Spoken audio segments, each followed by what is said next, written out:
las aplicaciones de la derivada. Vamos a hallar la primera derivada, la segunda, para determinar los valores extremos o puntos críticos en donde pueda haber un máximo, un mínimo relativo, los puntos de inflexión, la concavidad, los intervalos de crecimiento y de decrecimiento. Vamos a hacer todo esto a través de esta función. Entonces, lo primero que vamos a analizar o vamos a indicar es que el dominio de la función son todos los números reales, dado que es una función polinómica, no tiene ninguna restricción, la x puede tomar cualquier valor. En consecuencia, entonces, la imagen de f de x o el codominio también son todos los números reales, es decir, que va a tomar valores desde el menos infinito hasta el más infinito. Ahí vamos llevando entonces el estudio de cómo vamos a ir determinando las características principales de la función para poder llegar a su gráfica o característica principal. Veamos un estudio sobre la simetría de esta función. La simetría de f de x. Vamos a estudiar si ella es simétrica o si no es simétrica. Entonces estudiemos las dos características de la simetría. Para la primera vamos a evaluar la simetría axial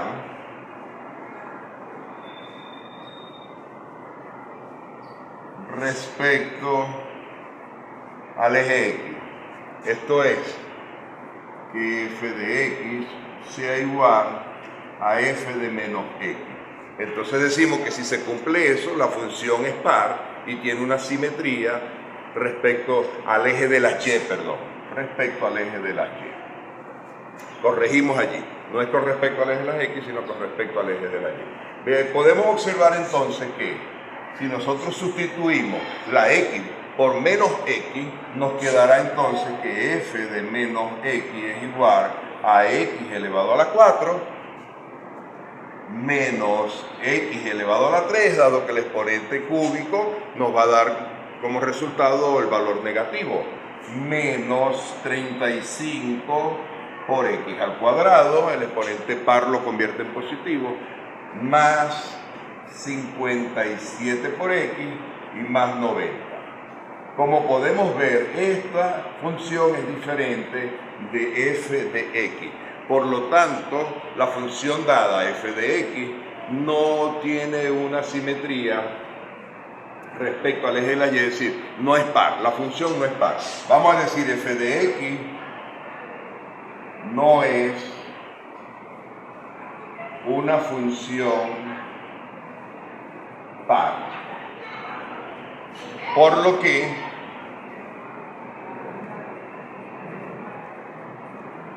Por lo tanto, no es simétrica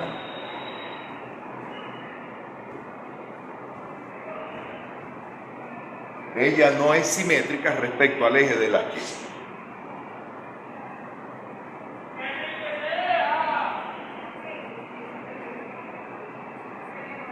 Pero por otra parte, vamos a estudiar también si la función es impar y si presenta alguna simetría respecto al eje de las x. Entonces, para esto, vamos a decir que si f de x es igual a menos f de menos x, entonces ella presentará una simetría impar y entonces será simétrica respecto al eje de las x. Veamos entonces que menos f de menos x no es más que cambiarle el signo a la que ya obtuvimos, es decir, sería menos x a la 4 más x a la 3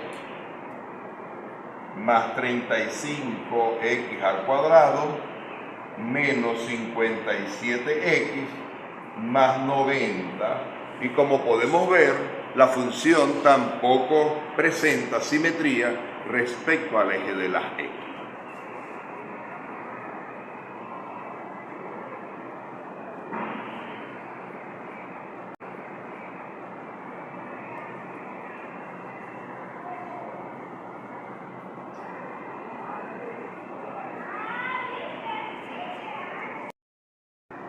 Entonces, continuamos con el estudio de la función para poder llegar a su gráfica. Vamos ahora a determinar los puntos de corte con los ejes cartesianos, es decir, la intersección con el eje de ordenadas Y las raíces o puntos de corte con el eje de abscisas u eje X. Vamos a hacer primero el corte con el eje de las ordenadas, que es más fácil. Corte con el eje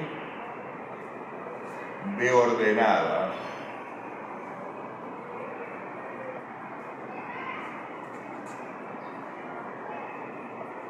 Bueno, para esto sencillamente decimos que X es igual a 0. Entonces, si la X es igual a 0, vamos a tener Y igual a 0 elevado a la 4, más 0 elevado a la 3, menos 35 por 0 elevado al cuadrado, menos 57 por 0, más 90. Como podemos observar, el valor de Y es igual a 90. Entonces, la curva o la gráfica de f de X corta al eje Y en Y igual 90. Ahí tenemos el corte con el eje de ordenadas eje Y. Para determinar el corte con el eje de las abscisas, bueno, tenemos que entonces hacer Y igual a 0. Esto es, si Y es igual a 0, entonces vamos a tener que X elevado a la 4 más X elevado a la 3 menos 35X al cuadrado menos 57 por X más 90 es igual a 0. Aquí podemos aplicar un método de factorización, uno de los más populares, Ruffini, para poder determinar las raíces en el caso de que sean enteras. Entonces tenemos 1 menos 35 menos 57 más 90. Y para esto es necesario conocer los divisores exactos del término independiente de 90. Vamos a anotarlo por acá.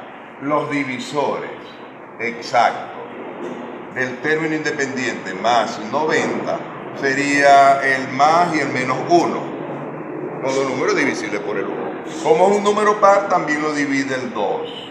El 90 es divisible por 3, entonces más o menos 3. El 4 no lo divide porque daría 22,5, entonces no es un número entero. El 5 sí, porque 18 por 5 da 90, entonces podemos incluir en la lista el más o menos 5.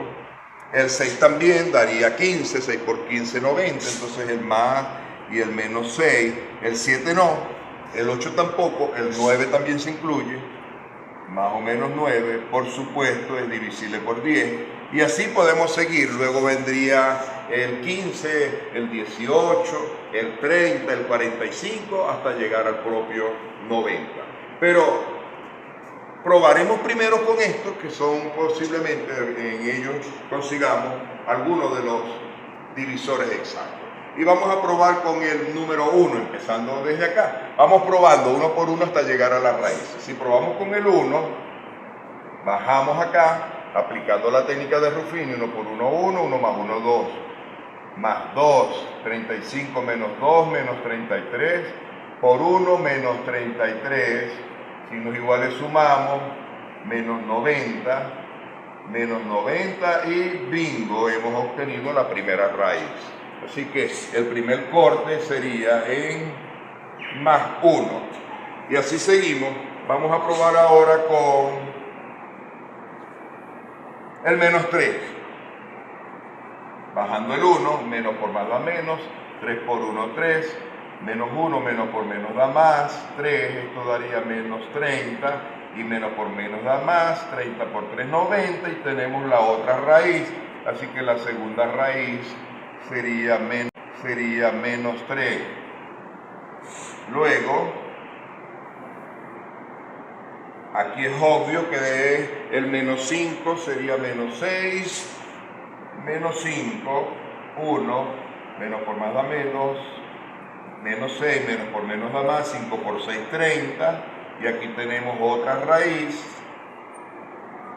entonces sería menos 5, y evidentemente cuando nos quedan 2 sabemos que la última raíz es este mismo número, pero con signo contrario. Por lo tanto, los 4 cortes o las 4 raíces las tenemos aquí. Más 1, menos 3, menos 5, más 6. Ok, entonces vamos a hablar ahora de la periodicidad.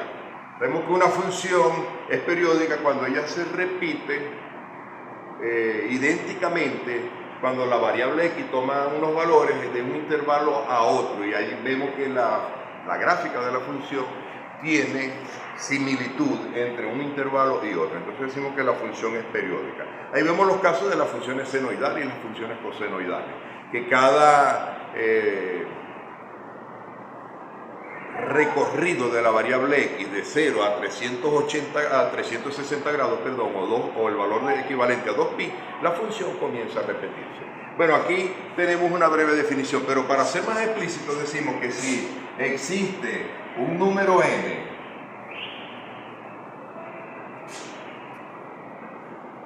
tal que f de x sea igual a f de x más n, entonces la función es periódica. Pero aquí vemos que si nosotros sustituimos f de x más n, no es igual a nuestra f de x. Por lo tanto, esta función no es periódica.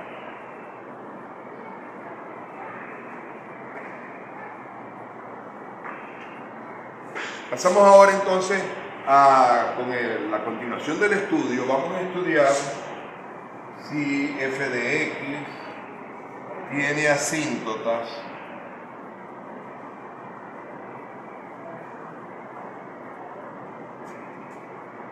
verticales u horizontales.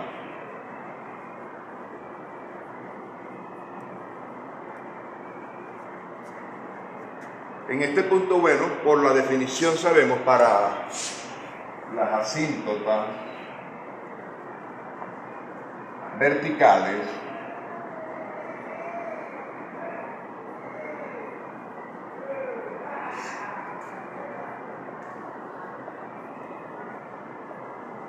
es que si existe una función, una ecuación x igual a, de modo que allí el valor de la función tienda hacia el infinito, entonces decimos que es una asíntota vertical. De otra manera, en palabras, en términos matemáticos, decimos si el límite de f de x, cuando la x tiende a un número a,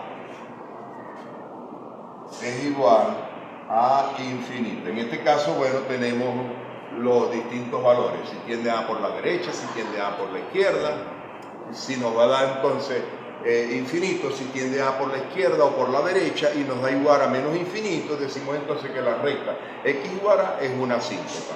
Así que, como nosotros podemos ver, esta función es polinómica y no tiene restricciones, no hay ningún valor que haga que nos dé el infinito. Es decir, para todo valor de x que pertenece al dominio de la función, entonces siempre hay un f de x que es igual a b que pertenece también a los reales. Por lo tanto, como tenemos un valor definido b para cada valor de x en la función f de x que estamos estudiando no tiene asíntotas verticales. El otro caso sería para las asíntotas horizontales.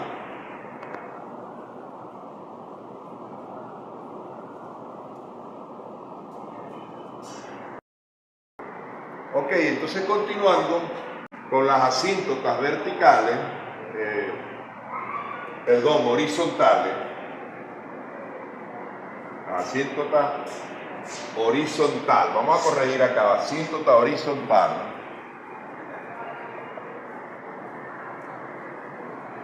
Tenemos que, si existe la asíntota horizontal, si tenemos que la recta y igual b es una asíntota de la función f de x, si se cumple una de estas dos condiciones.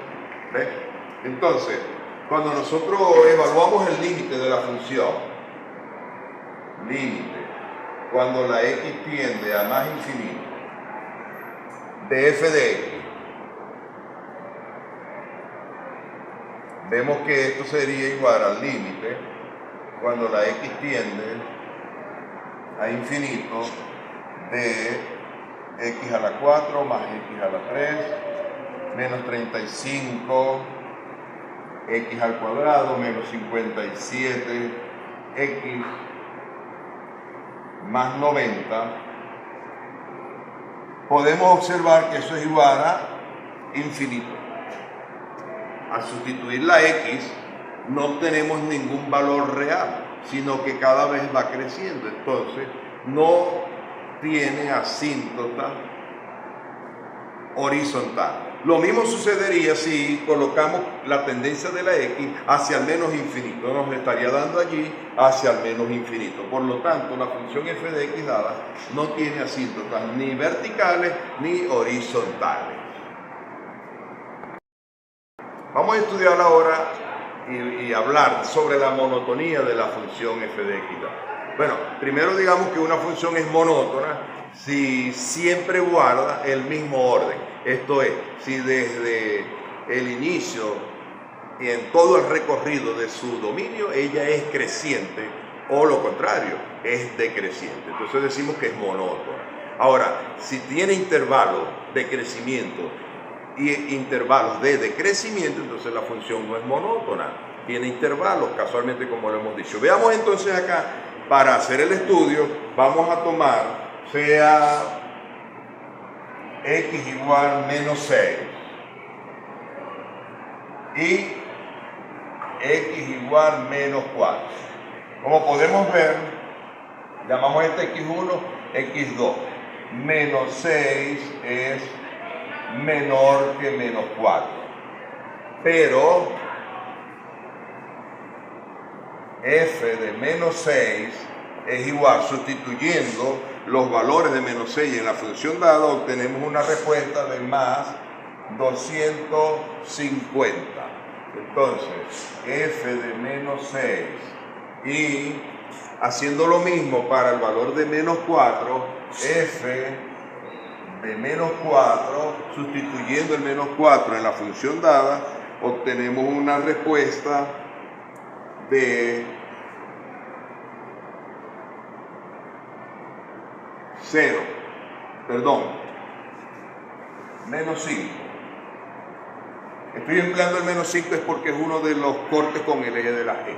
Y en menos 5, la respuesta es 0. Vamos a recordar que fue uno de los puntos de corte con el eje de las x. Entonces, f de menos 6, que es 250, es mayor que f de menos 5. Por lo tanto, para estos dos valores, observamos que la función es decreciente, porque en la medida que la x aumenta,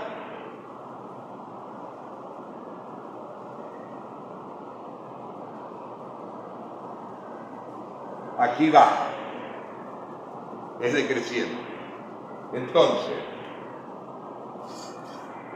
es decreciente. Ahora, ¿qué sucede si tomamos los valores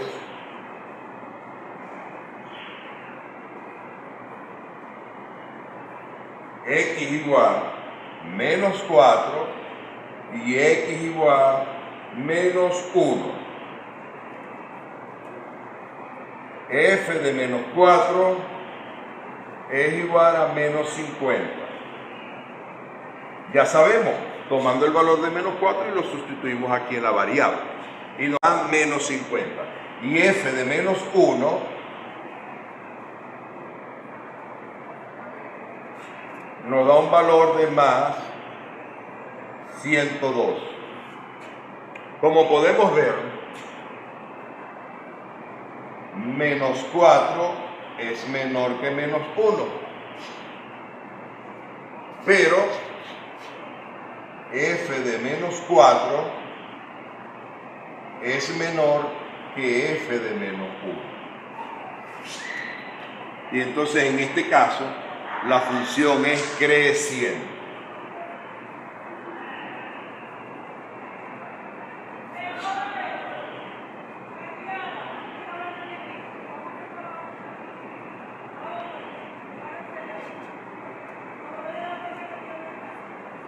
Por lo que entonces vemos que la función no es monótona creciente ni es monótona decreciente. Ok, continuamos con el estudio de la función dada. Entonces ahora vamos a determinar los extremos locales, si la función tiene máximo, si la función tiene mínimos locales o relativos, pues máximo relativo, mínimo relativo. Para esto derivamos la función la primera vez y vamos a hallar f' de x. Derivando la función nos quedaría 4x a la 3 más 3x a la 2 menos 70, 35 por 2, 70x a la 1 menos 57. Para localizar los extremos relativos, máximo bien sean máximos o mínimos, lo que hacemos es decir que f' es igual a 0. Aquellos valores de la x que anulen la derivada, entonces será el punto de excisa para determinar los puntos relativos máximos y mínimos. Entonces hacemos 4x elevado al cubo más 3x elevado al cuadrado menos 70x menos 57 igual 0. Pero como podemos ver, es un polinomio de grado 3, una función polinómica. Por el teorema fundamental del álgebra sabemos que un polinomio de grado 3, como es grado impar, tiene al menos una raíz real, pero en este caso las tres raíces son reales para este polinomio. Solo que no podemos aplicarle muy fácilmente el método de Ruffin. Entonces hemos hallado los extremos locales mediante aproximaciones a través de la tabla de valores. Entonces eso lo podemos ver así. Asumimos entonces que para un valor de menos 4,143 la función se anula. Entonces nos le acercamos al menos 4,14 por la izquierda y por la derecha, hasta observar de que se va aproximando al valor de 0. Por ejemplo, si la x vale menos 4,5, el resultado sería menos 45,7. Si la x vale menos 4,4, entonces la función tiene un valor de menos 18,5. Observamos cómo va bajando, comienza a aproximarse a 0. Si la x vale menos 4,3, entonces la función toma el valor de menos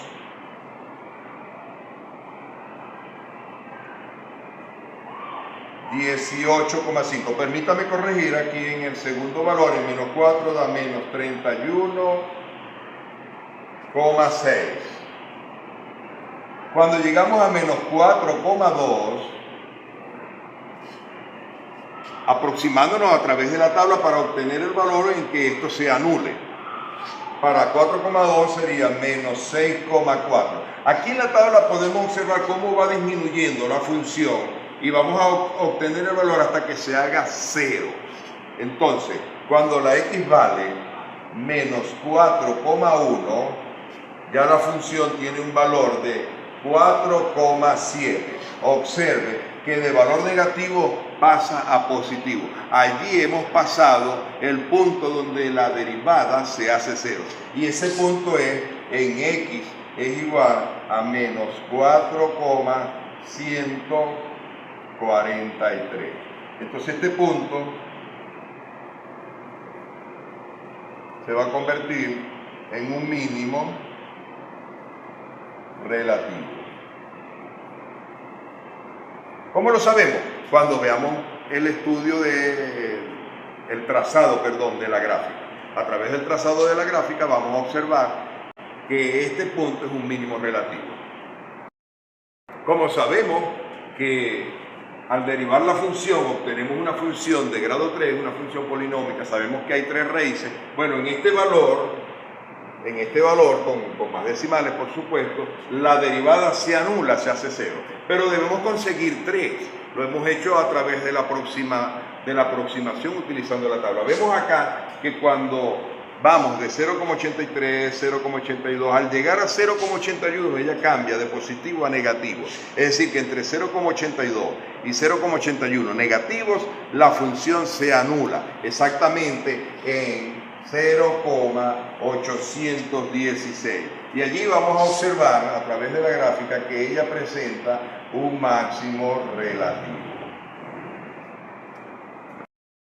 Ok, entonces para terminar, el tercer valor, que anula la derivada, la primera derivada, vemos cuando nos vamos acercando al valor de 4,21, comenzando desde 3,9, 4, 4,1, 4,2, observamos cómo la función comienza a disminuir, 47, 33, 17,8, negativo 1,7, hasta que se hace 0 entre 4,2 y 4,3. Observen que en 4,3 ya toma un valor positivo de 15. Entonces el tercer valor crítico es en 4,21 y allí también tenemos un mínimo relativo.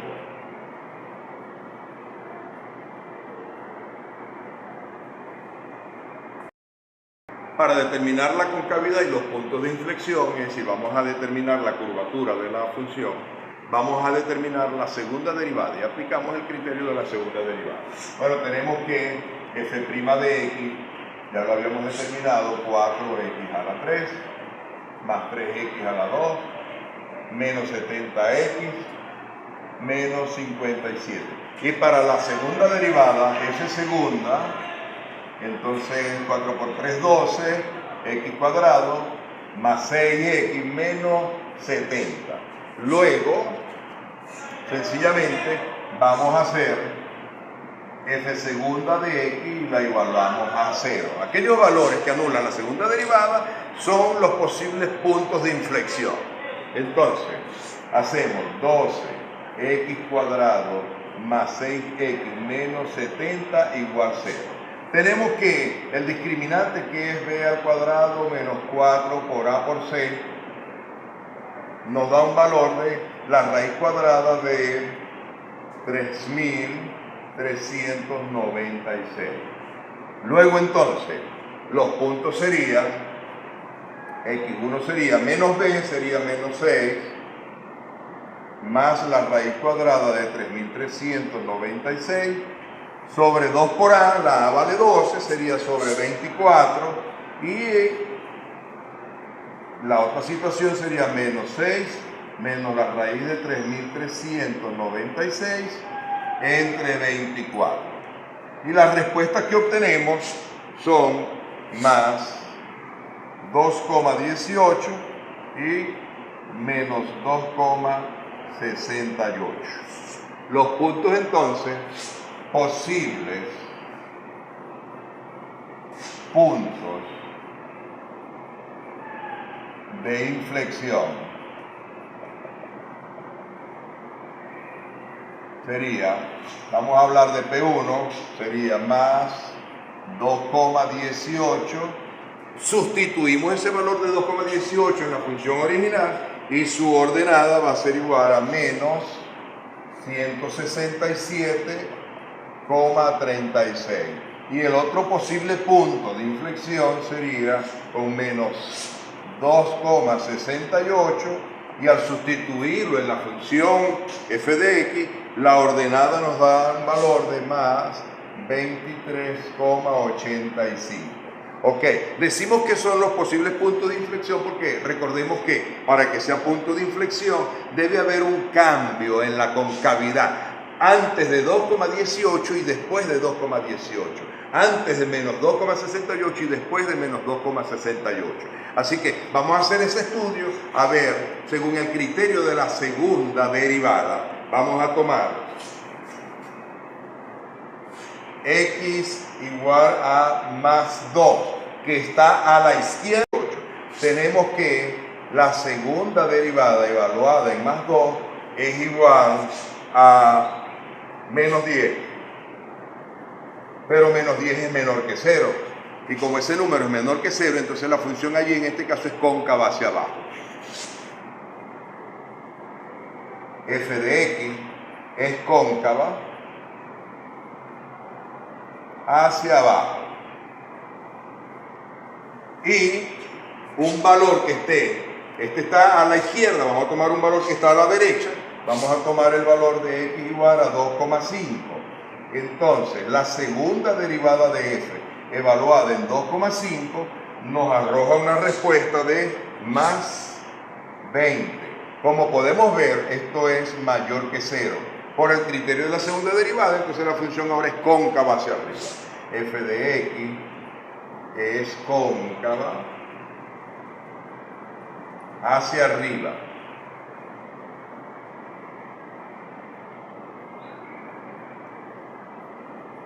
Esto es que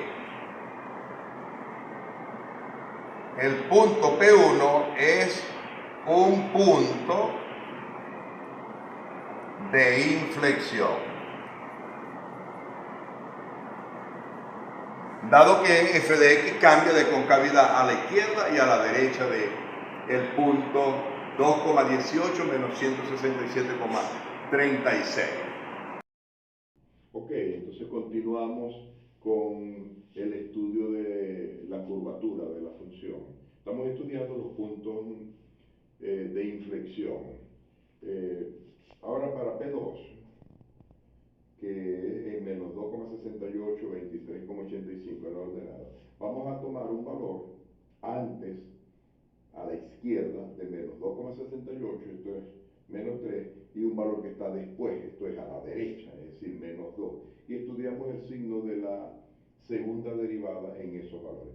Para la evaluación de la segunda derivada, en menos 2, obtenemos que al sustituir menos 2 en la segunda derivada, obtenemos la respuesta de menos 34. Este valor es menor que 0, por lo que f de x cóncava hacia abajo. Cuando tomamos un valor que está a la izquierda de menos 2, como menos 3, está muy próximo, pero está a la izquierda, entonces evaluando la segunda derivada en menos 3, obtenemos como respuesta más 20. Y esto es mayor que 0, por lo tanto allí, entonces la función es cóncava hacia arriba. Como vemos que la función cambia de concavidad de cóncava hacia abajo a cóncava hacia arriba, entonces el punto P2 menos 2,68 con 23,85 es un punto de inflexión. Bueno, ahora vamos a continuar haciendo la descripción de f de x, que es x a la 4 más x a la 3 menos 35x cuadrado menos 57x más 90. Vamos a hacer el estudio de los intervalos de crecimiento o de decrecimiento. Para ello tenemos que emplear los valores críticos en donde la primera derivada se anule. Recuérdense que dijimos, los calculamos mediante aproximación por la tabla. Son estos tres valores. X1 es menos 4,14, X2 menos 0,81 y X3 más 4,21. Valores en donde la función, la derivada de la función, la primera derivada se anula, en consecuencia entonces son valores críticos y los puntos críticos dados. A partir de estos valores, dividimos todo el dominio de la función y obtenemos estos cuatro intervalos para estudiar si crece o decrece en cada uno de ellos. Utilizando el criterio de la primera derivada, tenemos que si tomamos un valor en el intervalo y evaluamos la primera derivada en dicho intervalo y el signo de la primera derivada evaluada allí en ese valor es positivo, entonces la función es creciente. Y si el signo fuera negativo, entonces la función sería decreciente. Para esto tomamos un valor de este intervalo, desde menos infinito a menos 4,14. El valor que vamos a tomar sería el menos 5. Menos 5 pertenece a ese intervalo. Cuando evaluamos la primera derivada, que la tenemos acá, la primera derivada, evaluándola en menos 5, nos da como respuesta menos 132. Como menos 132 es menor que 0, entonces f de x es decreciente en el intervalo desde menos infinito a menos 4,14. De manera análoga, tomamos un valor que pertenezca al intervalo desde menos 4,14 a menos 0,81. Allí hemos tomado el valor menos 1, dado que es un número conveniente. Entonces sustituimos donde va la x, colocamos menos 1 y nos da como respuesta más 12. Como más 12 es mayor que 0, por el criterio de la primera derivada, entonces decimos que f de x es creciente en ese intervalo.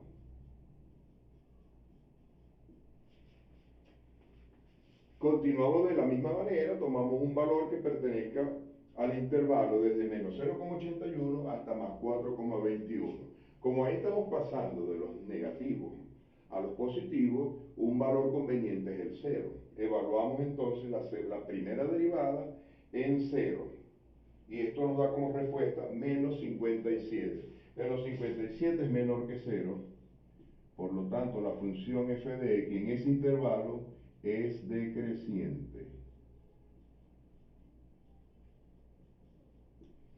Y por último, tomamos un valor también que pertenezca al intervalo desde 4,21 hasta más infinito. Hemos seleccionado el número 5 y evaluamos la primera derivada, f' en más 5. Al evaluarla nos da como respuesta más 168, dando que es mayor que 0, por lo tanto, en este intervalo f de x es creciente. Con esto terminamos el estudio de la función y quedamos entonces ya con toda la información que tenemos, los intervalos de crecimiento y de decrecimiento, los puntos de inflexión donde la función cambia de concavidad, de cóncava hacia abajo a cóncava hacia arriba, con las raíces, los cortes con el eje X, los cortes con el eje Y, podemos hacer el trazado de la curva. Bueno, y aquí tenemos entonces la gráfica. Estamos mostrando, pues, podemos observar que desde menos infinito hasta el valor de menos 4,14, ella va decreciendo hasta acá. Punto crítico. Desde menos 4,14 a 0,81, que es la abscisa de este punto, vemos que la función crece. Y desde menos 0,81 hasta 4,21 la función decrece. Y desde 4,21 hasta más infinito, observamos que la función crece. Aquí tenemos entonces los extremos relativos, el máximo relativo, mínimo relativo, un mínimo relativo. Estos son los puntos de corte con el eje de las X y aquí en 90 corta al punto, al eje de las Y. Entonces tenemos la gráfica a través de las características que hemos calculado.